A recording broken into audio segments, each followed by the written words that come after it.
तो hello student, कैसे हैं आप सब। स्वागत है आप सबका मेरे यूट्यूब चैनल इंग्लिश क्लास पर। और देखिए, आज मैं फिर नए वीडियो के साथ आपके सामने हाजिर हूँ। और आज का जो वीडियो है आपका बिहार बोर्ड इंटर यानी कि 12th परीक्षा 2026 से संबंधित वीडियो है। और यह क्लास 12th का इंग्लिश जो रेनबो बुक है उसका पोएट्री सेक्शन का जो पहला नंबर पोएम है, ठीक है, आपका sweetest love I do not go, उस पोएम का एक्सप्लेनेशन में लेकर आ गया हूँ। इस वीडियो में हम लोग इस पोएम को कवि के साथ साथ, पोएट के साथ साथ, पूरे बिल्कुल पोएट के साथ साथ हम लोग पूरे जो है आपके इस पोएम को भी हम लोग देखेंगे। तो चलिए, वीडियो आज बहुत लंबा हो जाएगा, इसलिए इधर उधर की बातों में ज़्यादा देरी नहीं करते हैं, सीधे शुरू करते हैं आज का वीडियो। तो चलिए देखिए, ये रहा पोएम हम लोग जिसको आप पढ़ेंगे आज। तो लिखा गया है कि sweetest love I do not go. अब देखिए, थोड़ा सा इसमें इंग्लिश कुछ अजीब तरह का आपको देखने को मिलेगा, ठीक है। जैसे जी गो हम लोग जनरली लिखते हैं, इसमें लेखक साहब जो हैं, कवि साहब जो हैं, वो अपने स्टाइल में लिखे हुए हैं। बहुत सारा वो इसमें जो इंग्लिश में लिखा आपको, जो अपने उनका लिखने का अंदाज है, लिखने का स्टाइल है, उसको वो लिखे हुए हैं, ठीक है। तो मैं हमेशा इंडिकेट करते चलूँगा कि कहाँ कैसे क्या लिखा है और इन्होंने इसमें क्या लिखा है। कुछ लोग कहते हैं कि ये ओल्ड इंग्लिश भी है, लेकिन ओल्ड इंग्लिश नहीं है, वो उनका लिखने का अपना अपना स्टाइल था। तो चलिए, स्वीटेस्ट लव मतलब प्यारा, सबसे प्यारा, सबसे प्यारा। आई डू नॉट गो मतलब सबसे अच्छा प्यार मेरा, मैं नहीं जाता हूँ। लेखक हैं इसके जॉन डन, ठीक है। देखिए, बहुत सारी चीज़ें थोड़ा सा गंदा है, मैंने लिख दिया है, लेकिन पढ़ाने के चलते मुझे ये सभी बातों को तैयार करना पड़ता है, लिखना पड़ता है। तो दूसरी जगह लिखने से बेहतर मुझे लगता है कि मैं बुक में ही लिख दूँ। तो थोड़ा सा गंदा आपको मिलेगा, इसको आप इग्नोर कीजिएगा। तो लेखक है आपका जॉन डन, लेखक हैं John Donne. Date of birth है आपका इनका 1572 और 1631। ऊपर मैंने लिख दिया है कि 22 जनवरी 1572 और 31 मार्च 1631। ये मैंने अपने सेल्फ स्टडी के लिए ऐसे किया हुआ है, पढ़ा हुआ है। द पॉइनियर, पॉइनियर का मतलब होता है अग्रसर, ठीक है, आगे चलने वाला। तो एक पॉइनियर थे किस चीज़ का, तो of a new kind of lyrical and satirical verses, एक न्यू तरह के पद, मतलब कविता लिखने का एक तरीका आया था, ठीक है। उसके ये पॉइनियर थे, अग्रसर थे। और उस तरीका को, उस लिरिकल एंड सैटारिकल वर्स को क्या कहा गया, तो मेटाफिजिकल। तो इसको एग्जाम में भी पूछता है कि यह कैसे कवि हैं, तो मेटाफिजिकल कवि हैं, ठीक है। जो एक नया स्टाइल था कविता लिखने का, उसका नाम दिया गया मेटाफिजिकल। उसके यह पॉइनियर रहे हैं, अग्रसर रहे हैं। कह रहे हैं कि वो आज बोर्न इन लंदन, इनका जन्म लंदन में हुआ था। इनटू ए प्रोस्पेरस रोमन कैथोलिक फैमिली, एक बहुत ही अच्छे रोमन ईसाई परिवार में इनका जन्म हुआ था। कहाँ, लंदन। लंदन कहाँ पड़ता है, इंग्लैंड में। लेकिन जन्म हुआ था और किसके यहाँ था, ए ट्रेडर्स एट ए टाइम, एक व्यापारी के यहाँ, लेकिन उस समय एट ए टाइम, उस समय जन्म हुआ इनका वहाँ, when England was essentially anti Catholic, जिस समय बिल्कुल कंप्लीटली जो था वहाँ पर एंटी कैथोलिक लोग रहते थे। अब एंटी कैथोलिक और कैथोलिक का मतलब क्या हुआ, रोमन कैथोलिक में इनका जन्म हुआ था और एंटी कैथोलिक में वहाँ पर लोग थे, वहाँ का समाज था। जैसे किसी एक जाति के लोग अधिक है, एक धर्म के लोग अधिक हैं, और किसी एक धर्म के लोग कम हैं, ठीक है। तो कम वाले थोड़ा सा हमेशा अपने आप को तुच्छ फील करते हैं, उसी तरह इनके साथ था कि यह कैथोलिक फैमिली से थे या जन्म हो गया एंटी कैथोलिक जगह पर, ठीक। तो इस चीज़ों को लेकर इनको बहुत सारी चीज़ों को झेलना पड़ा था। देखिए, शॉर्ट में लिखा गया है डॉन। डॉन आपका was force to leave Oxford University. अब देखिए, इंग्लैंड में ऑक्सफोर्ड यूनिवर्सिटी है, ठीक है। वहाँ पर ये जब पढ़ने गए, मतलब कि यूनिवर्सिटी में जब ये एडमिशन कराएं, तो उनको फोर्स किया गया, उनको दबाव दिया गया ऑक्सफोर्ड यूनिवर्सिटी छोड़ने के लिए विदाउट ए डिग्री, और वो छोड़ भी दिए। क्यों, बिकॉज ऑफ हिज रिलीजन, सिर्फ अपने धर्म के कारण। क्यों, क्योंकि वहाँ एंटी कैथोलिक धर्म चल रहा था और ये कैथोलिक फैमिली से यह थे, तो इसलिए इनको धर्म के कारण जो था बिना डिग्री लिए यूनिवर्सिटी को छोड़ना पड़ा था। अब क्या करेंगे बेचारे, मरेंगे थोड़ी, ये छोड़ ही देंगे, इसलिए छोड़ दिए। He studied law. अब देखिए, लेकिन उन्होंने पढ़ाई कहीं एक जगह से नहीं पढ़ाई, लग रहा है थोड़ी आदमी नहीं पढ़ेगा, कहीं से ना कहीं से पढ़िए लेगा, इतना बड़ा संसार है, कहीं आदमी पढ़ लेगा। तो उस पढ़ने के दरमियान में इन्होंने ही स्टडीड लॉ, इन्होंने कानून की पढ़ाई की, एंड रीड थियोलॉजी। थियोलॉजी का मतलब होता है धर्मशास्त्र, धर्मशास्त्र की पढ़ाई इन्होंने किया। He also participated in to आपका नेवल एक्सपेडिशन। कह रहा है कि उन्होंने दो आपका जो था ये नौसैनिक, नेवल का मतलब नौसैनिक अभियान में भी इन्होंने भाग लिया। हो सकता है ऐसा इनके पास क्वालिटी होगा, गुण होगा, तो उसमें भाग लिया। And became a secretary to ये पावरफुल नोबल, और बहुत अच्छे एक सेक्रेटरी के, ये मतलब बहुत व्यक्ति अच्छे भी बन गए, मतलब इनके लोग, इनकी पहचान जो हुई जाने माने अच्छे जानकार लोगों में होने लगी, ठीक है। आगे देखते हैं क्या लिखा है। उसके बाद कह रहा है आपका कि नेक्स्ट कि पार्टिसिपेटेड टू आपका naval expedition and became secretary of the powerful noble. ये जॉब, अब एक बात आती है कि एक जॉब कर रहे थे, ठीक है। उस समय ये जॉब ही लॉस्ट, लेकिन उनको छोड़ना पड़ा वो जॉब, एक नौकरी। क्यों छोड़ना पड़ा, कब छोड़ना पड़ा, तो when he briefly sent to jail, उनको मतलब कि आमतौर पर जेल भेज दिया गया। प्रिजन मतलब जेल होता है, ठीक है। तो जेल भेज दिया गया, इसलिए उनकी नौकरी छूट गई। अब जेल क्यों भेजा गया, तो कह रहा है कि for secretly marrying his parents niece, क्योंकि जो इनके संरक्षक थे, मतलब कि जिनके देख रेख में या जिनके आसपास ये रहा करते थे, उन्हीं की मतलब भतीजी से, पेरेंटर का मतलब होता है संरक्षक, और जिनके सानिध्य में वो रहते थे, उन्हीं की भतीजी से यह चुपके से शादी कर लिए थे, और इसी कारण इनको जेल भेज दिया गया, और इसी जेल के कारण उनकी जो है नौकरी छूट गई। इन 1615 1615 में एट द एज ऑफ 42, आपका 1615 में इनकी उम्र जो थी 42 वर्ष थी। Donne accepted the ordination in a Anglican church, और एक चर्च का इन्होंने आपका जो है स्वामित्व को क्या कर लिया, स्वीकार कर लिया, सामान्य स्वीकार कर लिया, मतलब एक चर्च से जुड़ गए। जैसे हम लोग कहीं मंदिर में जाते हैं तो जान पहचान होता है, पूजा पाठ में अगर हम रहते हैं तो हम भी जाकर पूजा पाठ करने लगते हैं, पंडा का जो साथ देने लगते हैं, वैसे ये हो गए, करने लगे। लेकिन करते करते इनकी पहचान अधिक हो गई, अच्छे पढ़े लिखे थे ही, and soon became one of the greatest preacher of his time, और उस समय की ये बहुत अच्छे प्रीचर का मतलब होता है प्रवचनकर्ता, बहुत अच्छे, यह एक कथावाचक, प्रसिद्ध कथावाचक होगा उस टाइम के।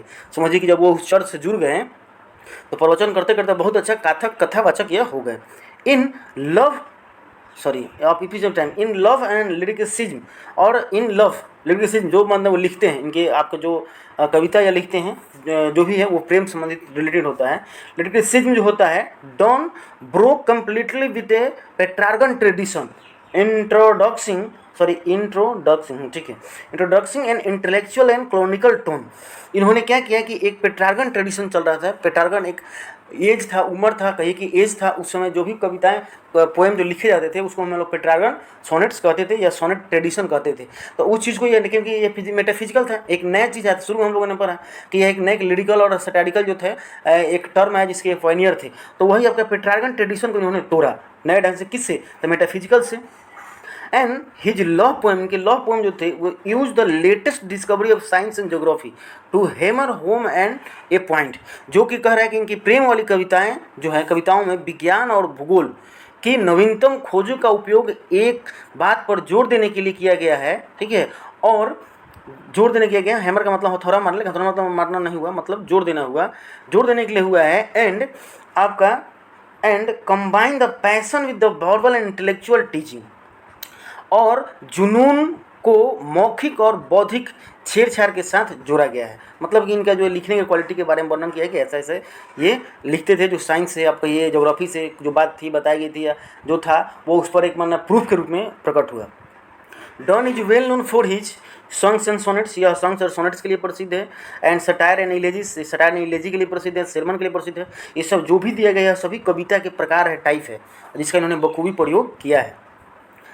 जेन्युइन पोएटिक फीलिंग, लिखा गया है कि वास्तविक काव्य, काव्य आपका चेतना या फीलिंग, एहसास, काव्य चेतना एहसास, हार्ट्स मीटर, कह रहा है कि आपका क्या लिखा गया है, कठोर छंद, स्टैंड तनावपूर्ण, एंड विम्सिकल इमेज, मनमौजी कैरेक्टर्स, इमेज प्रतीक, characterize his all poetic creation, मतलब इनके जो भी यह पोएम लिखे हैं, कविताएं लिखे हैं, उन चीज़ों में इन सभी चीज़ों का वर्णन, मतलब बिल्कुल एग्जैक्ट चीज़ों का वो बताए हैं, कहे हैं, कहीं लोगों को दुख लगा हो या अच्छा लगा हो या नहीं लगा हो, ठीक है। आपका तनावपूर्ण, टेंशनपूर्ण कविताओं को, मतलब हर तरह की कविता में इन्होंने लिखा है, चाहे वो लवेबल हो, चाहे आपका हेटेबल हो, ठीक है, या आपका फैमिली वाला हो, जो भी हो, जिस तरह का ये कविता उस पर लिखे हुए हैं। तो चलिए अब हम लोग चलते हैं सीधे आपका पोएम की तरफ, पोएम में क्या लिखा गया और ये लेखक साहब जो है वो क्या कहते हैं।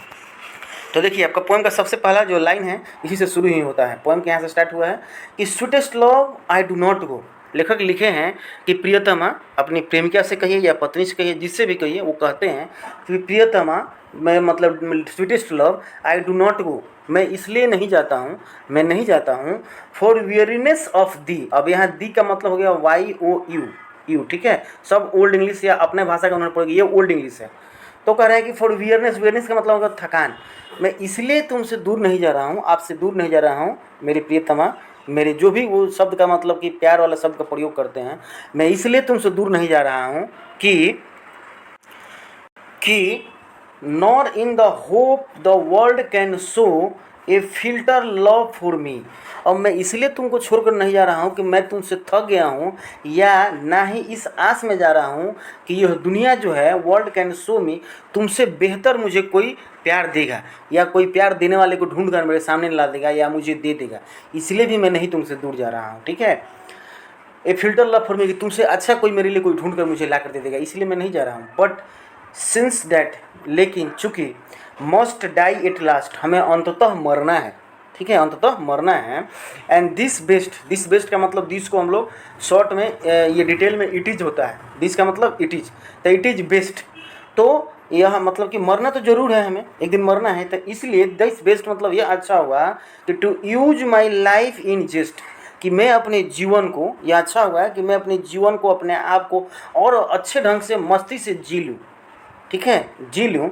10 क्यों, इस और इस प्रकार भी 10 इस प्रकार, by feigned death to die, और फेंड यहाँ ई छूटा हुआ है, कॉमा लगा कर दिया गया है, यानी कि फेंड डेथ टू डाई, और मैं एक झूठी मौत मरना चाहता हूँ, मतलब कि मैं देखना चाहता हूँ। अब कहने का मतलब ये हुआ कि मैं तुमसे दूर होकर जाकर यह देखना चाहता हूँ कि तुम्हारी फीलिंग कैसे है, तुम मेरे बिना रह पाती हो कि नहीं, ठीक है, एक दिन तो हम लोग को मर ही जाना है, अगर मर जाते हैं तो क्या तुम रह पाओगे कि नहीं, इसलिए मैं तुमसे दूर जा रहा हूँ, एक झूठी मौत का बहाना करके मैं जा रहा हूँ कि क्या तुम रह पाती हो कि नहीं, तुम्हारा क्या रिएक्शन होता है। फिर वो अपनी बातों को समझाने के लिए अपने प्रियतमा को वो दूसरा एग्जाम्पल देते हैं कि एस्टर नाइट द सन, देखिए सन को कैसे लिखे, SUN हम लिखते हैं, ये SUNN लिखे हैं, सन मतलब सूर्य। एस्टर नाइट, कल रात, द सन वेंट हिंस, सूर्य यहाँ से गया, ठीक है, मतलब जहाँ से निकलता है, जहाँ डूबता है, वहाँ की बात बता रहे हैं कि यहाँ से गया। And yet is here today, और देखो पुनः आज यहाँ पर आ गया, मतलब सूर्य के एग्जाम्पल देते हैं कि तुम परेशान हो रही हो, मुझे भी जाने दो, देखो सूर्य को, कल यहाँ से गया फिर वहाँ से आ गया, या वहाँ से गया फिर यहाँ से आ गया, सूरज का यह डेली का काम है, ठीक है। आगे बढ़ते हैं, तो आपका वो क्या कह रहे हैं कि ही है, अब यहाँ ही जो प्रयोग हुआ है शब्द वो सन के लिए, कि ही हैथ, अब देखिए हैथ या ओल्ड इंग्लिश में लिखा जाता है, इसका मतलब हुआ हैज, HAS हैज, तो he hath no desire no sense. अब किसको कह रहे हैं डॉन साहब, तो वह सूर्य को कह रहे हैं कि देखो उसके पास कोई ना अभिलाषा है ना कोई सेंस है, मतलब सूर्य का धरती इधर से उधर हो जाए लेकिन सूर्य अपना इधर से ऊपर इधर डूबना छोड़ेगा नहीं, छोड़ेगा, ठीक है, तो उसके पास कोई मतलब कि ये नहीं है, कोई अभिलाषा, कोई डिजायर, कोई इच्छा नहीं है, ना किसी की मदद करने के भाव से वो आता है, ना किसी को दुख देने के भाव से आता है, बस उसका अपना काम है। और nor half so short way, और ना ही उस सूर्य के पास, देखिए HALF हाफ मतलब आधा होता है, इसमें ई जोड़ दिए हैं, ठीक है, तो nor half so short way, और ना ही कोई इनके पास, सूर्य के पास शॉर्टकट रास्ता है इस पार से उस पार जाने का, ठीक है, लेकिन फिर भी वो यहाँ आ गया कि नहीं, इसलिए आप सोचिए, कहते हैं अपने प्रेम की, आप सोचिए। And then fear not me, इसलिए तुम डरो नहीं या मुझे डराओ नहीं, चिंतित होने की ज़रूरत नहीं है। बट बिलीव, देखिए बिलीव कैसे लिखें, जबकि BLIV होता है, तो ये लिखने का इनका अपना तरीका है। बट बिलीव, लेकिन विश्वास करो, कि तुम मुझमें विश्वास करो, डैट आई शैल मेक, मैं करूँगा क्या, the speedier journey, speedier journey, मैं उस सूर्य से भी तेज जाकर आ जाऊँगा, तुम घबराओ नहीं, ठीक है, मैं सूर्य से भी तेज जाकर, I shall make speedier journey, सूर्य से भी तेज यात्रा करके आ जाऊँगा। सिंस, चूँकि I take more wings and spurs than he, और उस सूर्य से, देखिए यहाँ पर ही का मतलब वो होता है या उससे होता है, तो कैसे लिखे हैं, अपना लिखने का स्टाइल है। और क्यों मैं उससे जल्दी आ जाऊँगा, क्योंकि मेरे पास तो आई टेक मोर विंग्स, मेरे पास तो पंख भी है, और सफ़र देन ही मतलब उत्साह और उमंग है, मतलब मेरे पास तो एक कारण है कि तुम हो मेरे पास सब कुछ है, मेरे पास एक घर है, एक मतलब कि तुम हो, और बहुत करा मेरे जीवन में है, तो मैं क्यों नहीं आऊँगा वापस, सूर्य के पास कुछ नहीं है तो वो आ जाता है, और मैं क्यों नहीं आऊँगा, यह बातें उनको समझाते हैं। फिर अगला लाइन में कुछ पॉइंट उनको देते हैं और वो समझाते हैं, कोशिश करते हैं, देखिए क्या कहते हैं, कहते हैं कि oh how feeble is man's power, देखो कितना फीबल मतलब वीक होता है, कमज़ोर, कितना जो है मनुष्य की शक्ति जो है वो कमज़ोर है। हाउ मैंस पावर, कितना मनुष्य जो है वो असहाय है, कमज़ोर है, कैसे भाई, तो that if good fortune falls, अगर कोई अच्छा चीज़ उसके साथ होता है, उसका अच्छा टाइम चल रहा होता है, ठीक है, तो कांट एडेड अनदर आवर्स, देखिए आवर में फिर ई लगाए हैं, एडेड में ई लगाए हैं, तो ये इनका अपना लिखने का तरीका है, तो ऐड मतलब जोड़ना, तो हमारा अगर अच्छा टाइम चल रहा होता है, जब तक लिखा होता है तभी तक अच्छा टाइम चल रहा होता है, तो उसमें हम अपने 1 घंटा भी या अधिक टाइम भी नहीं जोड़ सकते हैं, इतना हम लोग कमज़ोर है, मनुष्य समय का इतना पाबंद है, इतना मतलब कि उसको स्थिति के आगे चलना पड़ता है कि 1 घंटा अपने अच्छे गुण में, अच्छे टाइमिंग, अच्छे समय में जोड़ नहीं सकता है, और ना ही nor a lost hour recall, और ना ही उसके जो बीत गए टाइम उसको पुनः वह वापस ला सकता है, उसको जी सकता है, इतना मनुष्य कमज़ोर है, मतलब आदमी जो है वो समय का कठपुतली है, ना उसमें 1 घंटा बढ़ा सकता है, ना 1 घंटा जोड़ सकता है, वापस ला सकता है, ठीक है। Next line, but come bad chance, लेकिन अगर बुरा टाइम आता है, बुरी स्थिति होती है, तब क्या होता है, तो एंड वी ज्वाइन, देखिए GUIN लिखा है, ऊपर इंजॉय लिखा गया है, बाई मिस्टेक से यहाँ ज्वाइन होगा, ज्वाइन मतलब जोड़ना। वी देखिए वी कैसे लिखे हैं, WE, हम लोग सिंगल ई लिखते हैं, तो we and we join to it our strength. तो हम लोग क्या होते हैं, जो भी शक्ति है, ताकत है, पावर है, यानी कि हम समय के साथ हो लेते हैं। अगर हमारा बैड टाइम भी आ गया तो बहुत ज़्यादा रोने धोने से भी कुछ नहीं होता, हम लोग को बस यह मानकर सोचते हैं, झेलते हैं कि चलिए ईश्वर की यही महिमा है, ठीक है। तो हम अपनी सभी शक्ति जो है, वो जो भी अपना पावर है, हम उसके साथ हो लेते हैं, चले जाते हैं। And we teach it art and length, और हम इसको जो है we teach it arts and length, और इन चीज़ों से हम लोग एक सबक लेते हैं, सीखते हैं। ऐसे यहाँ टीच का मतलब पढ़ाना और आर्ट का मतलब तो कला होता है, लेंथ होता है, लेकिन सेंस का पूरा लाइन का मीनिंग होगा कि हम उसमें मतलब कि इन्वॉल्व हो जाते हैं, उसके साथ चलते चल जाते हैं, ठीक है, समय के साथ। And itself overs us to advance, और ऐसे ही हम लोग आगे बढ़ते चले जाते हैं, और यह स्वयं हमारे लिए आगे बढ़ने का बारी होता है, ठीक है। तो आगे बढ़ते चलते हैं, मतलब बैड समय हो चाहे अच्छा टाइम हो, दोनों के साथ हम क्या होता है, आगे बढ़ते चले जाते हैं। ये कुछ प्रश्न उत्तर दिया गया है, ट्रू फॉल्स है। आगे बढ़ते हैं हम लोग, आगे क्या दिया गया है नेक्स्ट लेंथ में। तो देखिए इसको हम लोग समझते हैं कि इसमें लेखक क्या कर रहे हैं। देखिए इतना सारा मैंने लिखा है समझने के लिए, इस पर आप मत ध्यान दीजिएगा, आप इधर ध्यान दीजिएगा। When thou sighest and thou sighest not wind, देखिए वाइंड का मतलब ई फिर जोड़ती है इसमें। कह रहा है कि जब यहाँ दाउ THOU, दाउ का मतलब यू होगा, YOU, ये ओल्ड इंग्लिश है, और सब इनका लिखने का अपना तरीका है, लेकिन दाउ जो है वो ओल्ड इंग्लिश है। वेन दाउ साइस्ट, जब तुम्हारी आहें, तुम आहें भरती हो, तो दाउ साइस्ट नॉट विन, तो वो तुम्हारी आहें, तुम्हारी हवा या तुम्हारी आहें नहीं सिर्फ होती है, बट साइएस्ट माई सोल अवे, तुम्हारी जो आहें हैं वो मेरी आत्मा को उड़ा ले जाती है, निकाल लेती है। मतलब हम किसी आदमी को बहुत चाहते हैं, पसंद करते हैं, अगर वह दुखी हो, किसी कारण अफसोस हो, तो उसको दुख को देख कर भी हमें दुख होता है। इस चीज़ को लेखक कह रहे हैं।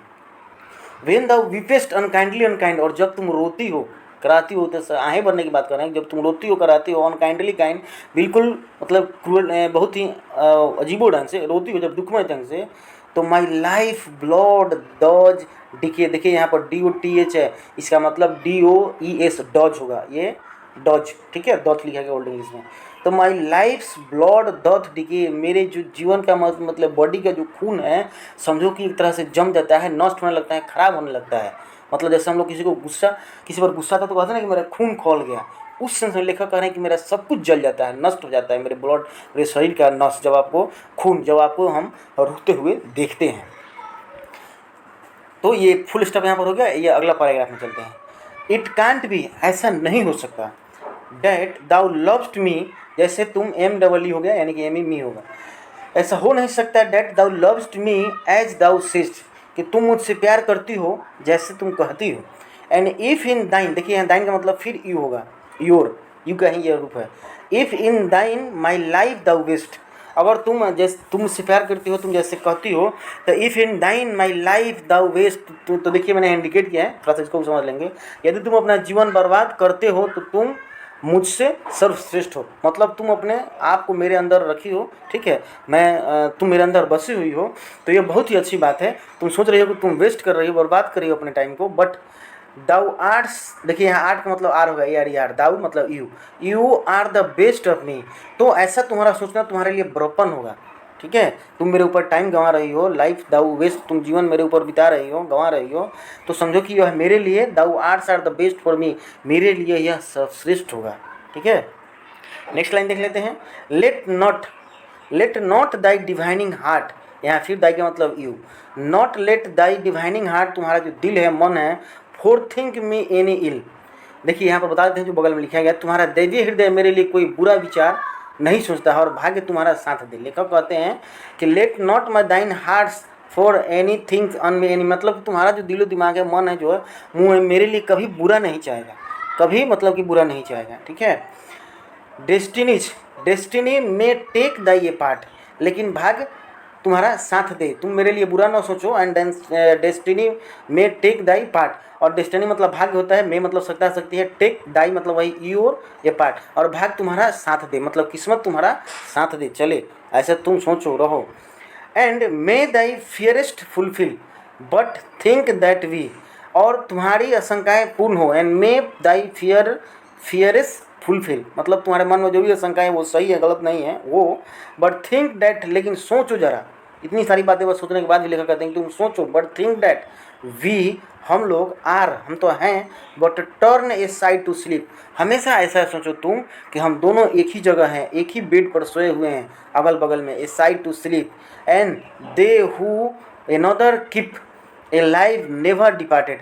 और जो वे जो एनदर आपका हु वन एनदर कीप, जो हमेशा साथ रहते हैं, वे जो हमेशा साथ रहते हैं, ऐसा जिनकी फीलिंग होती है, वह कभी ए लाइव जीवित रहते हैं, नेवर पार्टेड वी, और कभी अलग नहीं होते हैं, कभी किस्मत उनको अलग नहीं कर सकती है। तो स्टूडेंट, ये रहा आज की कविता। जितना मुझसे हो पाया उतना मैंने कोशिश किया आपको बताने का, समझाने का। आशा करता हूँ कि आपको मेरे द्वारा बताई गई जो बातें हैं वो अच्छी लगी हो। ठीक है, अच्छी लगी होगी तो मेरे वीडियो को लाइक कीजिएगा, शेयर कीजिएगा, कमेंट कीजिएगा, दोस्तों को बताइएगा। ठीक है, आज की वीडियो में इतना ही, फिर मिलेंगे अगले वीडियो में। तब तक के लिए थैंक यू।